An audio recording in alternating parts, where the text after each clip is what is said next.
Guarda-o e arrepende-te. Se não vigiares, virei sobre ti como ladrão, e não saberás a que hora sobre ti virei. Mas também tens em Sardes algumas pessoas que não contaminaram suas vestes, e comigo andarão de branco, porque são dignas disso. Ao que vencer será vestido de vestes brancas, e de maneira nenhuma riscarei o seu nome no livro da vida. E confessarei seu nome diante de meu Pai e de seus anjos. Quem tem ouvido, ouça o que o Espírito diz às igrejas. Amém? Senhor, eis aqui a tua palavra. Eu me coloco, Senhor, à tua disposição para que o Senhor venha, ó Deus, me usar nesta noite com os meus sentidos, com o que eu já estudei, com o teu Espírito, com o que o Senhor colocar na minha boca. Tudo que eu tenho, Pai, eu coloco diante de ti agora. Toda a minha sabedoria, todo o meu entendimento não vale nada, Pai, se o Senhor não estiver comigo, Senhor. Fala, Pai, com o teu povo nesta noite. Nós queremos entender, nós queremos sentir a tua presença, Pai.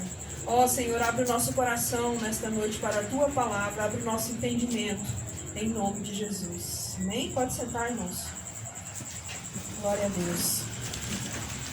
Então, irmãos, aqui, né, para começar, o pastor Mariano estava falando, né, que essas igrejas aqui, são 7 igrejas. Essas igrejas, elas se localizavam ali no continente asiático. Sabe quando a gente estudou lá os continentes, continente asiático, europeu, africano, né? Então, essas 7 igrejas ficavam ali no continente asiático. Ali o cristianismo estava crescendo muito e Deus se preocupou com aquelas igrejas ali, né? E usou ali o discípulo amado dele, João, e foi revelado ali na ilha de Patmos, quando João estava ali isolado, sozinho. Foi revelado essas cartas para o povo, né? Algumas cartas foram muito duras, algumas cartas Deus exorta, né? Deus, ele poderia muito bem abandonar essas pessoas, né? Estão falhando, estão pecando, são tudo pecador, estão fazendo tudo errado. Mas ele é um Deus de amor. Ele foi lá, ele exortou para que o povo não se perdesse, para que o povo não ficasse para trás, porque ele amava todas aquelas igrejas, todos aquele povo que era povo dele. Então, eu quero começar aqui falando, essa igreja aqui é a igreja de Sardes, né? Sardes, irmãos, significa cântico de alegria, né? Então, aí você escuta falar o nome dessa igreja, presta atenção aqui, por favor. Você escuta falar o nome dessa igreja, você já imagina assim, cântico de alegria, poxa, deve ser uma coisa boa, né? Aí o Senhor vai falando, né? O anjo da igreja em Sardes. O anjo da igreja, irmãos, eu estava estudando, no grego, quando fala o anjo da igreja, quando fala o anjo, está querendo dizer que está falando para um mensageiro, está falando para um profeta. E nesse caso aqui, o anjo do Senhor é o pastor da igreja, né? Então, o Senhor está falando assim, ao anjo da igreja em Sardes, escreve isso, escreve para o pastor da igreja, que eu quero falar com ele. Ele que é responsável lá pelas pessoas. E ele fala bem assim, isto diz que tem os 7 Espíritos de Deus e as 7 estrelas. Amém? Os 7 Espíritos de Deus, irmãos, quer dizer que Deus tem 7 Espíritos? Aqui, não, né, irmãos? Aqui está falando assim que Deus tem 7 qualidades, assim, 7 atributos de Deus. Eu quero ler aqui com vocês. Eu anotei aqui, está lá em Isaías, capítulo 11, versículo 1 e 2, quem quiser abrir.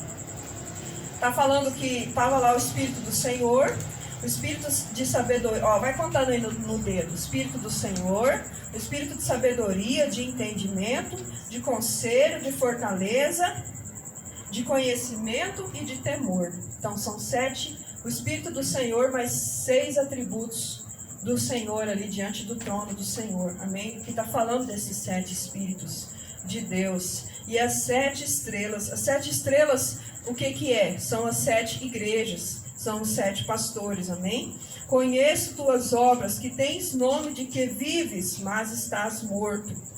Então, irmãos, esta igreja aqui, os estudos nos mostram assim que era uma igreja que ela tinha uma fama de ser uma igreja muito avivada, uma igreja muito ativa nos calendários, nas festas, era uma igreja, vamos dizer assim, que tinha uma agenda muito puxada, muito corrida. eles tinham todos os dias, eu creio assim que todos os dias eles tinham uma atividade. Um dia eles tinham um encontro com as mulheres, no outro dia eles tinham um encontro com os adolescentes, no outro dia eles tinham um encontro com os idosos, no outro dia eles tinham evangelismo, no outro dia eles tinham... Todos os dias, eu creio que era assim, era uma igreja que tinha muitos calendários, eles tinham muitas festas, e assim, aparentemente, né, ela tinha uma fama de que era uma igreja viva, de que era uma igreja rica.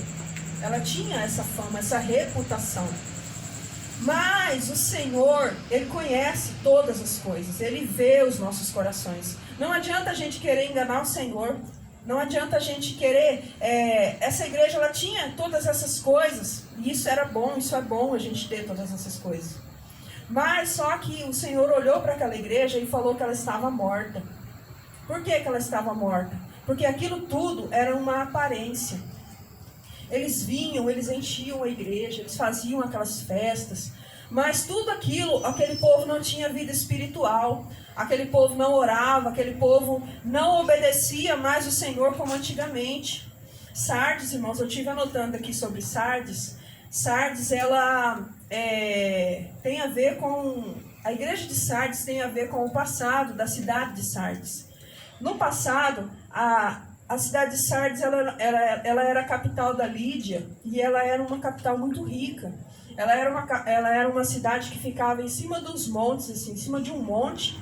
E ela era uma cidade fortificada, onde tinha onde as muralhas eram altas, e ali eles se sentiam muito assim, seguros ali. Eles se sentiam muito confiantes ali. Eles achavam que ninguém ia pegar eles ali, que ninguém ia ferir, que ninguém ia invadir a cidade deles ali. E uma cidade segura, uma cidade rica, né? Tava tudo bem, tudo muito bom. Aquela cidade nunca foi perseguida. Imagina nos tempos de perseguição. Ali estava começando a reforma protestante, e a igreja, os protestantes, os cristãos, eles eram perseguidos. Os cristãos que queriam levar a obra, o nome do Senhor ali na palavra verdadeira mesmo, eles eram perseguidos. Mas esta igreja aqui, a igreja de Sardes, ela não era perseguida. Eles estavam muito seguros lá, muito confiantes. Eles chegavam a ser orgulhosos, altivos, né? E essa cidade, ela era também uma cidade militar, porque ela era um ponto estratégico, porque ela ficava no alto do monte, e dali dava para ver quem estava chegando perto. E era mais difícil de chegar lá. Ali o rei escondia os seus tesouros. A palavra diz que os rios que passavam ali, né, nos vales daqueles montes ali, tinham ouro naqueles rios. Então o rei extraía aqueles ouro, né, e levava para o palácio. Era um reinado muito rico e muito próspero. Mas só que aí eles eram muito confiantes, né? A palavra do Senhor diz, eu anotei aqui um versículo, Salmo 127, capítulo 127, versículo 1 e 3. Se Deus não guardar a casa, em vão vigiam os sentinelas, né? Então aqui no caso, nem isso, eles nem guardavam a casa. Eles se sentiam tão seguros que teve um rei que entrou, o rei Ciro. Ele entrou lá, ele mandou um soldado entrar pela fresta do muro da cidade. Ele achou lá uma passagem e ele entrou na cidade, a cidade tão fortificada, tão protegida. Ele entrou lá e ele achou todo mundo dormindo, irmãos. Ele entrou lá na calada da noite e não tinha um guarda vigiando a cidade, de tão seguro que eles se sentiam. Sabe o que esse soldado fez? Ele foi lá e abriu as portas da cidade, e os soldados de Ciro entraram e tomaram aquela cidade por um tempo, né? E sem contar que eles ficaram 14 dias acampados ali no pé do monte, ali perto da cidade. E mesmo os vigilantes ali dessa cidade de Sardes, vendo que os soldados estavam ali às portas, eles poderiam pensar assim: não, vamos ficar de guarda, vamos vigiar, porque os caras estão aí, eles vão entrar, a gente tem que ficar aqui para proteger a cidade. Não, irmão, sabe o que eles fizeram? Eles foram dormir. Eles se sentiam tão confiantes, eles foram dormir. Olha só, às vezes, irmãos, o excesso de confiança, né, de que está tudo bem, de que eu não preciso orar, eu não preciso fazer nada, eu já estou salvo mesmo, né? A graça do Senhor já me alcançou, né? Não preciso fazer nada, eu tô de boa. Hoje eu oro, amanhã eu não oro. Passo 3 dias, 4 dias sem orar, sem pegar na Bíblia. Ah, tudo bem. E o inimigo, você está vendo que o inimigo está às portas ali. Pode acontecer alguma coisa a qualquer momento, né? Parece que tem uma bomba ali prestes a explodir, mas você está, né? Aí o inimigo entra e pega desprevenido, porque a gente se sente tão confiante que acontece isso. E aqui, continuando a história de Sardes, né? Então, esse rei fez isso, né? E também aconteceu de novo, né? Olha só, caiu no mesmo erro de novo. Entrou um que chamava Antíoco Epifânio. Acho que ele era um governador, ele era uma autoridade. Ele entrou lá e ele assaltou a cidade todinha. Ele fez do mesmo jeito. E não tinha ninguém vigiando, de tão confiante que eles se sentiam, né? Aí depois eles entraram lá e assaltaram a cidade foi destruída. A cidade virou assim, grande parte da cidade foi destruída. Aí entrou lá um homem, né, romano, e ele reconstruiu a cidade. Mas só que ele entrou com a cultura dele. E ele colocou lá uma deusa para as pessoas adorar. Essa deusa se chamava Cibele. E essa deusa, ela tinha fama de ressuscitar os mortos, né? A fama da deusa. E aquela cultura de idolatria foi implantada naquela cidade. E a partir dali, irmãos, o povo começou a ser contaminado. Aquela cidade que era linda, maravilhosa, rica, aquela cidade que tinha uma glória no passado, começou a decadência daquela cidade. No passado, aquela cidade foi muito boa, mas começou uma decadência. E o povo começou a misturar as culturas. O povo começou também, o povo que só adorava a Deus começou também a adorar essa deusa. Não só essa deusa, mas também tinha outras deusas lá. Acho que eles eram feministas, porque era só a deusa. Então, assim, tinha deusa que se dizia, né, que abençoava a agricultura, que abençoava, que dava fertilidade, que abençoava os campos, as florestas, a natureza. Tinha a deusa para tudo. E o povo começou a se contaminar. E aqui fala, né? Aqui fala, ser vigilante e confirma os restantes que estavam para morrer. Confirma quer dizer consolida. E ali, irmãos, a gente vê uma classe de pessoas. Aqui a gente viu uma classe de pessoas que já estavam mortas. Mortas espiritualmente. Que não se interessavam mais pelas coisas do Senhor. Elas até iam na igreja, mas só que não era o suficiente ir na igreja. Elas iam lá fora e se fartavam também das coisas do mundo, porque as coisas de Deus para elas não eram suficientes. Elas também comiam do banquete lá do mundo. E aí, irmãos, a gente tem que prestar atenção, porque quando as coisas de Deus não é o suficiente para nós e a gente tem que pegar um pouquinho da cultura do mundo e intoxicar a nossa alma, a gente tem que olhar para dentro de nós e ver se a gente realmente, se a nossa salvação está assegurada em Deus. E esse povo que ele estava morto e eles estavam dentro da igreja. Eu creio que eles não sentiam mais a presença de Deus. Eu creio que eles louvavam e eles louvavam, a voz nem saía direito. O povo louvava assim. O povo ia na igreja por ir. O povo não estava nem aí, né? Então eu já quero pegar esse gancho aqui e falar para você que quando você louvar, louva mesmo, irmão. Abre a boca. É para o Senhor que você está louvando. Não tenha vergonha do Senhor. Não tenha vergonha de se soltar na presença de Deus. Você está na presença dele. Então aqui esse povo já estava morto dentro da igreja. Eles iam para casa e eles praticavam lá. Irmãos, aqui estava misturada a cultura romana no meio do povo de Deus. Então o povo romano era o povo mais devasso, mais depravado que tinha. Vocês veem lá as estátuas romanas lá em Roma, naquela fonte que tem lá em Roma, né? Vocês veem as estátuas lá, elas estão só com um pouquinho de paninho assim, né? Só um paninho cobrindo aqui, aparecendo outra coisa ali. Era assim o povo romano, eles eram devassos, eles eram depravados, eles eram daí para pior. E eles tinham essa cultura de depravação, e eles estavam colocando essa cultura de imoralidade sexual no meio do povo de Deus. E com isso a igreja, muitos morreram espiritualmente e iam para a igreja só para manter a aparência. E aqui, irmãos, ser vigilante e confirma no 2, né? Confirma os restantes que estavam para morrer. E tinha uns, irmãos, que estavam ali, ai meu Deus, eu não aguento mais. Senhor, me fortalece. Senhor, me ajuda, Senhor. Senhor, eu vou na igreja, mas eu não sinto nada, mas eu não quero que o Senhor desista de mim. Eu vou na igreja, Senhor, mas eu quero sentir a tua presença. Aqueles que estavam quase morrendo, mas não queriam morrer. Aí o Senhor estava falando para ele assim, para o pastor, consolidar aquelas pessoas, fortalecer elas. Né? E é por isso que a gente faz o discipulado, faz orações, a gente chama os irmãos para orar, para que Deus venha consolidar vocês e vocês venham ficar fortes, para que vocês não venham ser como esses que já morreram espiritualmente. E aqui o Senhor fala para ele... Aqui a segunda classe de pessoas, os que estão mortos, já estavam mortos, os que estavam para morrer.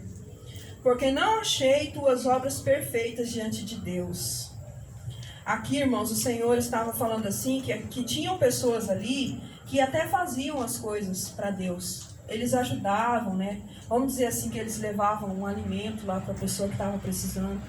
Mas... que nem os judeus lá, os fariseus, eles ajudavam, muitas das vezes eles queriam ser vistos, que tocava a trombeta para que todos vissem que eles estavam dando esmola, que eles estavam ajudando. Então aquela obra não era perfeita. Eu quero que você leia aqui comigo em 2 Crônicas 25:2, quem achar aí para mim. É um rei que o Senhor mandou ele fazer algo. Mas ele fez aquele algo porque o Senhor mandou ele fazer, ele obedeceu. Mas só que aí ele foi e fez, usou aquilo que o Senhor mandou ele fazer, quer dizer, ele obedeceu, mas só que depois ele desobedeceu. 2 Crônicas 25:2, achou, Mariana? Então as pessoas, elas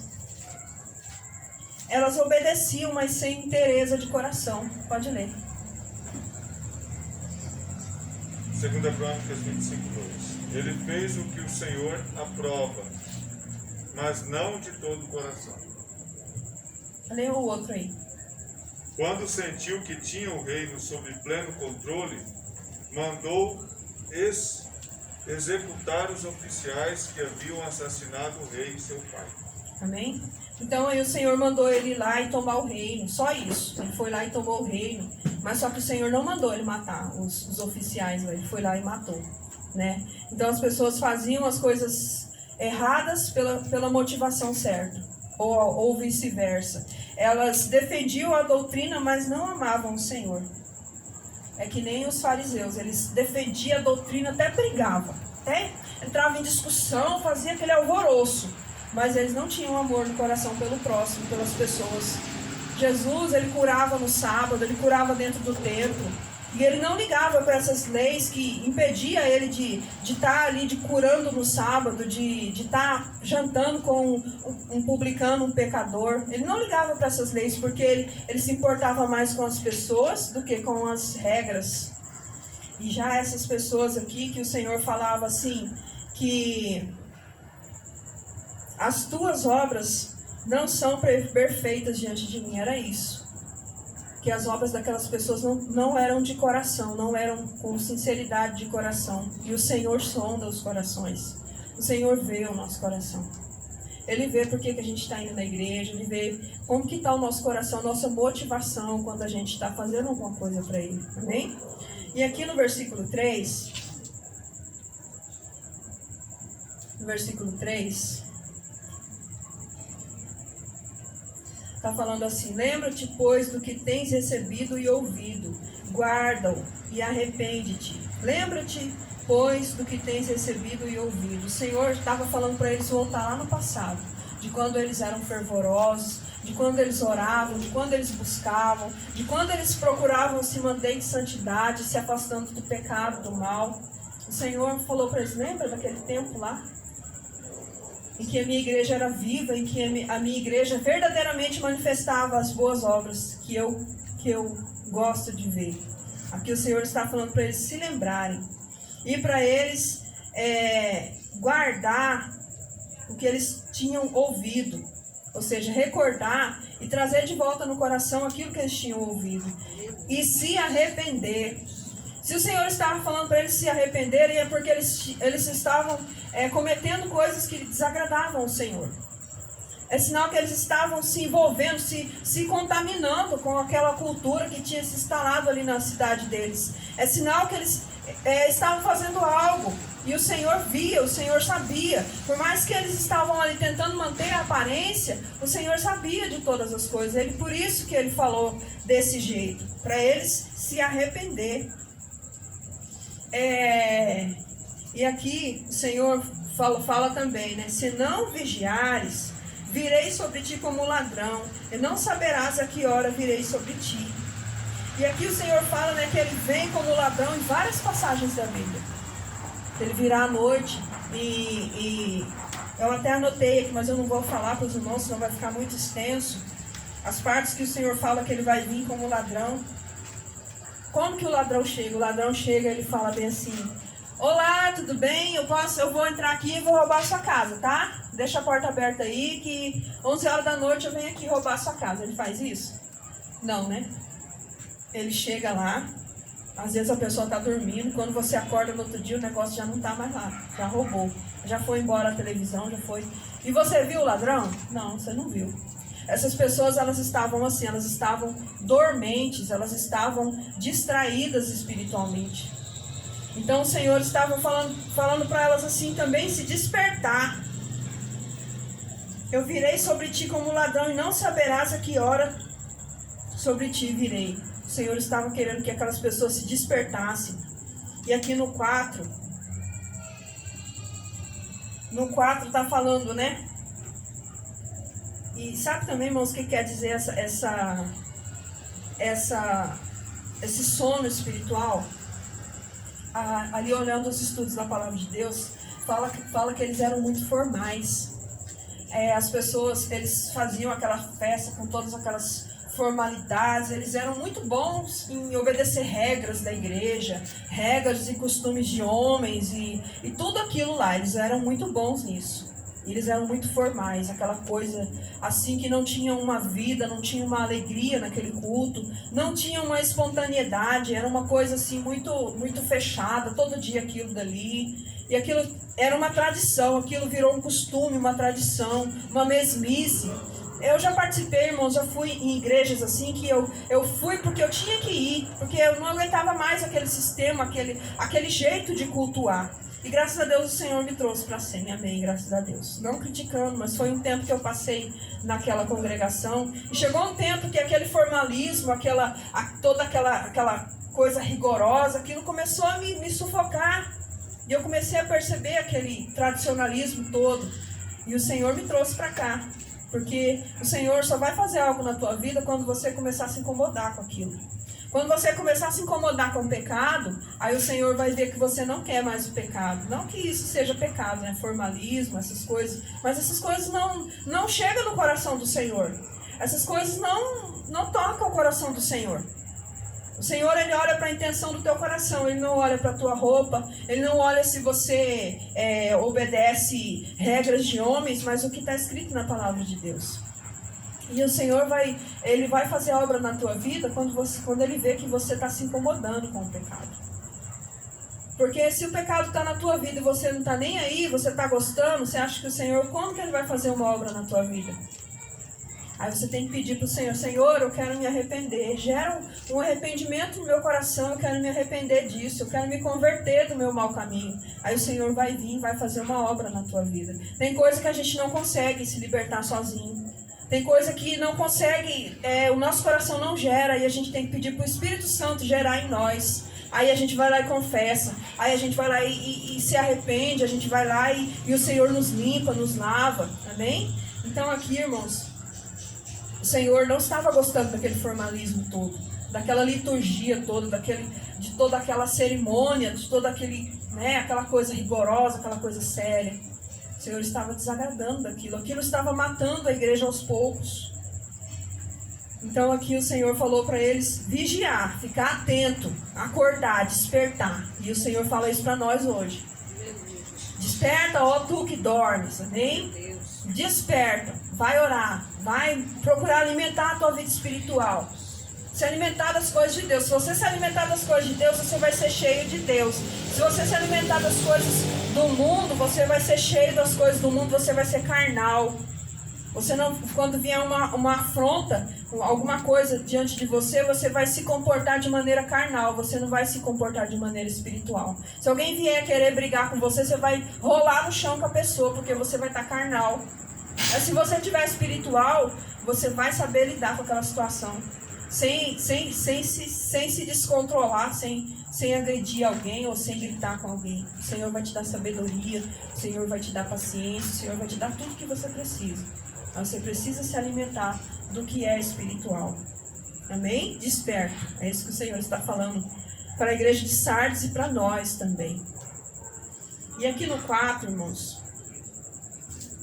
Mas também tens em Sardes algumas pessoas que não contaminaram suas vestes. Olha aí, outra classe de pessoas, né? E comigo andarão de branco, porque são dignas disso. São as pessoas que, apesar da frieza espiritual, apesar, né, de, às vezes o culto está meio assim, elas procuraram alimentar o espírito delas. Irmãos, é nós que fazemos o culto. Às vezes você vem para o culto e fala, o culto estava assim, o povo. Mas o povo é nós. Quem canta é nós, quem louva é nós, quem prega é nós que fazemos o culto para o Senhor. Às vezes a gente critica, fala, o culto estava chato, mas estava chato porque eu não louvei, estava chato porque eu não me animei, não me dispus a adorar o Senhor, fiquei lá de cara fechada, com o braço cruzado, com a boca cerrada, não fiz nada para adorar o Senhor e ainda saí falando que o culto estava chato. Aí o Senhor falou, mas é você que faz o culto para mim, não é eu que faço o culto para você. Eu falo na hora da palavra e eu abençoo no final do culto. Quem crê em mim, quem tem fé em mim vai receber. Mas quem faz o culto é você, para mim, o Senhor fala nesta noite.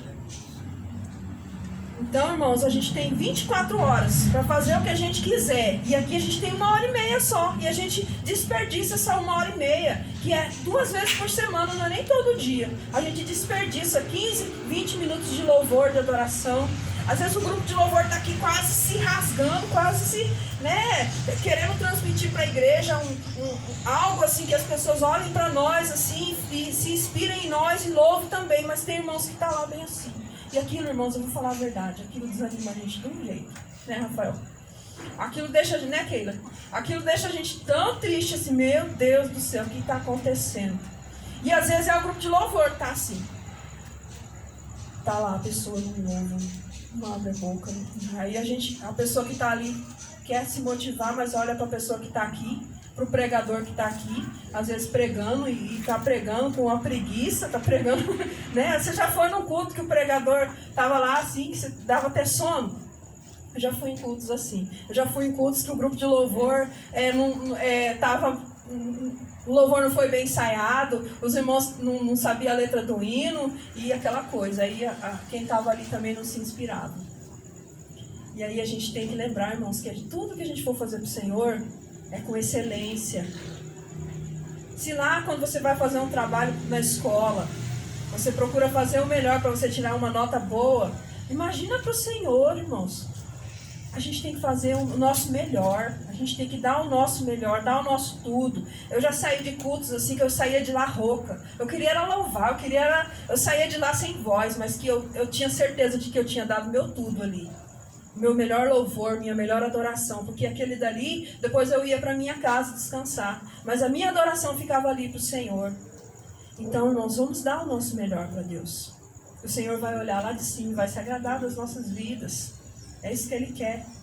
Aleluia. E aqui, irmãos, o Senhor está falando, né? Essas pessoas, elas não contaminaram as suas vestes. Elas se manteram fiéis, apesar da oferta de pecado que estava vindo para elas. Apesar da oferta de imoralidade sexual. Muitas das vezes você está na igreja, mas aparece lá o namoradinho, o noinha, para querer tirar você da igreja. Aparece lá a menininha do shortinho mostrando tudo, querendo tirar você da igreja. E aí você vai obedecer a oferta do pecado, ou você vai se manter firme, ou você vai ser igual essas aqui, ó, essas pessoas que não contaminaram as suas vestes, não cederam para o pecado. Irmãos, é muito fácil a gente ser crente aqui dentro. da igreja, né? A gente chega aqui com uma roupa bonitinha, né? A gente é muito educadinho, todo mundo acha a gente bonitinho, maravilha. Mas e na hora que o pecado se apresenta para nós? Imoralidade sexual, irmão, você vê em todo lugar. Eu desisti de assistir filme, porque você começa a assistir um filme, logo começa lá o negócio. Aí você tem que passar o filme e você já não entende mais nada. Na televisão, você sai na rua, você vê. Em todo lugar, irmão, você vê. Nas músicas, nas novelas, todo lugar, na cultura. Nossa cultura está impregnada. As músicas falam o ato sexual tudinho da pessoa. E aí você fica ouvindo aquilo dali, você fica se contaminando. Mas tem vezes que não dá para você fechar o ouvido e não ouvir. Aí você tem que ignorar, deixar aquilo para lá. Está contaminado, irmão. Tem muita, todo lugar tem. E aí a gente vai ceder. Essas pessoas aqui, elas não se contaminaram. As pessoas que se contaminam diante de Deus, elas estão sujas. Elas estão como se elas estivessem com a roupa suja. Imagina uma pessoa suja e fedida. É bom?